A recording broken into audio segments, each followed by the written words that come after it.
PDV.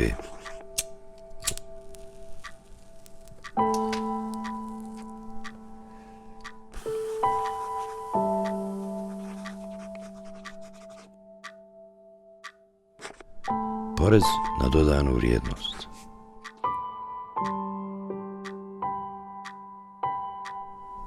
Dodanu. Ha! Koju vrijednost?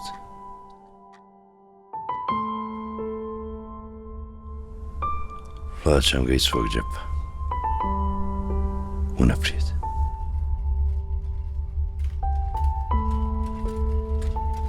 Prije nego naplatim fakturu.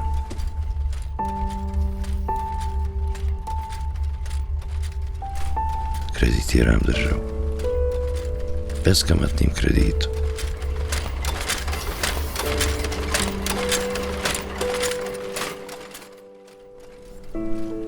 A ja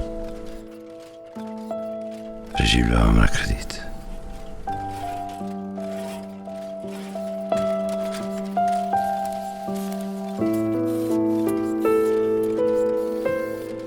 Teško je naplatiti posao. Državi nije. I ne pitam mogu li. Kako ću? Svog dužnika tjera, a mog pušta.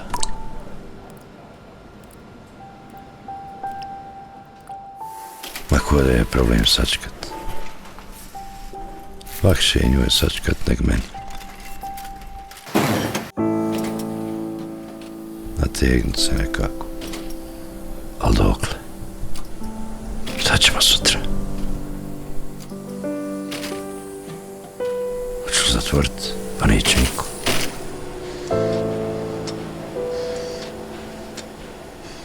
Jel to rješenje? Jel to život? Mrcvarenje je to, brate.